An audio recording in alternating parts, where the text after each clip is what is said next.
All right. On Sunday, thousands took to the streets of Cuba to protest the oppressive communist regime there.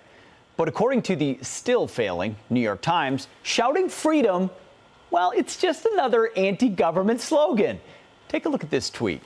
Quote, shouting freedom and other anti-government slogans, hundreds of Cubans took to the streets in cities around the country on Sunday to protest food and medicine shortages in a remarkable eruption of discontent not seen in nearly 30 years.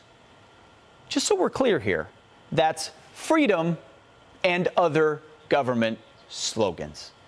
Joining me now is Joe Concha, media opinion columnist for The Hill and Fox News contributor. He's a good guy and other things. Here to comment tonight. Oh, thanks, Pete. I'm used to seeing you only when I'm hungover, so this is a welcome thing that you're actually at night before the events that lead to the hangover.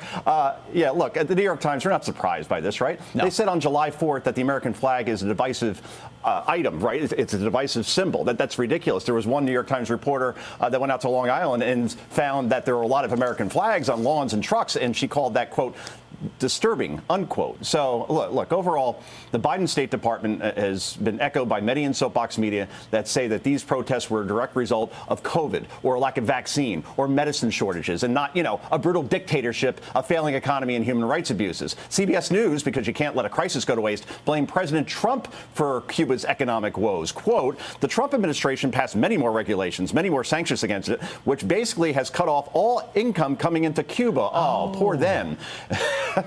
Oh, Joe, so it's the Trump administration that made the communist regime so bad, and now those pesky protesters are yelling freedom, which is really just an anti-government slogan.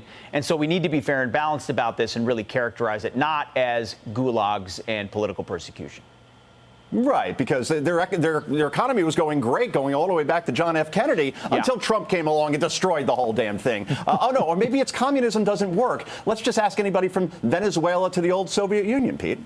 Anyone down in southern Florida as well who are standing up and saying, anybody from the rooftops, acknowledge what's happening here, because America used to exist to help people try to be free, even if it is a bit of a government protest at the same time. Someone may need to let the gray lady know that. Joe Concha, thank you so much. Now you can get drunk and be hungover for Fox and Friends tomorrow. Home run derby, baby. I'm getting ready. I'm going to have a Pabst Blue Ribbon or 6. My kids will be watching. I will, too. When a pitcher might win the derby, then you know you're watching something special. So that's pretty cool. Indeed. Indeed. Have a good one, man. Thank you, Joe. Hey, Sean Hannity here. Hey, click here to subscribe to Fox News YouTube page and catch our hottest interviews and most compelling analysis. You will not get it anywhere else.